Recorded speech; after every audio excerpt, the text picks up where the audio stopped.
का वो दिलेर जज जिसने अपने ही पिता के फैसले को पलट दिया, अब खुद बन गया देश का मुख्य न्यायाधीश। द्रौपदी मुर्मू ने दिलाई मुख्य न्यायाधीश की शपथ, लेकिन क्या आप जानते हैं क्या करने आए हैं जस्टिस DY चंद्रचूड़? शपथ लेते ही कुछ ऐसा हुआ जो भारत के इतिहास में कभी नहीं हुआ।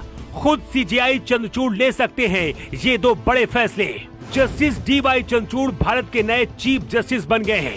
राष्ट्रपति द्रौपदी मुर्मू जब इन्हें शपथ दिला रही थी, उसी दौरान हर किसी के दिमाग में बस यही चल रहा था कि आखिर DY चंद्रचूड़ आगे क्या करेंगे और कौन से फैसले लेंगे। कुछ लोगों को तो अभी से रात की नींद नहीं आ रही है, क्योंकि अगर उनकी फाइल जस्टिस चंद्रचूड़ तक पहुंची तो शायद उन्हें भगवान भी नहीं बचा पाएंगे। दावा तो ये भी किया जाता है कि अभी तक भारत के इतिहास में ऐसा दिलेर CJI कभी नहीं बना। भारत के इतिहास में ऐसा पहली बार हुआ है जब पिता चीफ जस्टिस रहा हो और उसके बाद बेटा भी उसी कुर्सी में बैठ गया हो। जस्टिस DY चंद्रचूड़ अपने वसूलों के लिए इतना ज्यादा सख्त है कि अपने ही पिता के बनाए दो फैसलों को बदल दिया। ऐसा क्यों किया था, इसकी वजह जानेंगे तो आप भी हैरान रह जाएंगे। अभी तक बहुत कम लोगों को पता है कि नोएडा के ट्विन टावर को गिराने का आदेश देने वाले कोई और नहीं बल्कि जस्टिस DY चंद्रचूड़ ही थे। इतना बड़ा फैसला शायद पहली बार किसी जज ने लिया। एक 7 करोड़ की लागत से बनी बिल्डिंग को धराशायी कर दिया गया था। इसी तरह 7 साल पहले एक और बहुत बड़ा फैसला सुनाया था, जिसकी वजह से 1,75,000 शिक्षा मित्रों की जिंदगी बदल गई थी। 2015 से पहले अखिलेश यादव सरकार ने 1,75,000 शिक्षक मित्रों को नियमित कर दिया था।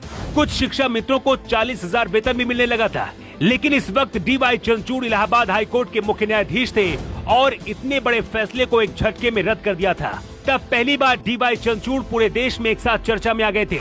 लेकिन अब चलिए हम आपको वो कहानी बताते हैं जब इस दिलेर जज ने अपने ही पिता के फैसले को बदल दिया था। 1976 में जब इंदिरा गांधी प्रधानमंत्री थी और आपातकाल लगाया, उसी दौरान सुप्रीम कोर्ट ने एक फैसला सुनाया था। 5 जजों की बेंच ने 4-1 के बहुमत से फैसला सुनाया था कि आपातकाल के दौरान सभी मौलिक अधिकार निलंबित होंगे। इस बेंच का हिस्सा जस्टिस चंद्रचूड़ के पिता YB चंद्रचूड़ भी थे। लेकिन 41 साल के बाद बेटे ने अपने पिता के इस फैसले को बदल दिया।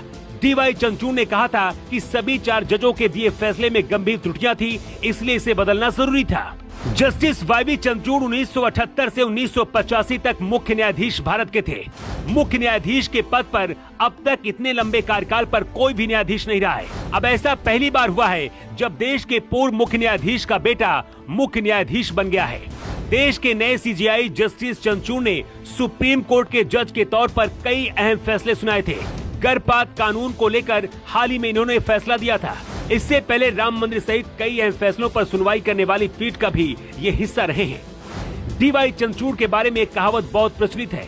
कहते हैं जो अपने पिता के फैसले को बदल सकता है वो कुछ भी कर सकता है। यही वजह है कि नीचे से लेकर ऊपर तक कोई भी सिफारिश भी लगाने की हिम्मत नहीं करता है। राम मंदिर सुनवाई हो या फिर 3 तलाक का मामला, यहाँ भी इनकी भूमिका बहुत खास रही है। कहते हैं कई बार ऐसा हुआ है जब गलत होने पर गृह मंत्रालय के आदेश को भी खारिज कर दिया है। अगले 2 साल तक अब ये देश के चीफ जस्टिस रहेंगे और इनकी अगुवाई में ही CA, NRC और कृषि कानून जैसे बड़े फैसले हो सकते हैं। जस्टिस चंद्रचूड़ की नियुक्ति को लेकर आपका क्या कहना है? आप कमेंट बॉक्स पर अपनी प्रतिक्रिया दे सकते हैं।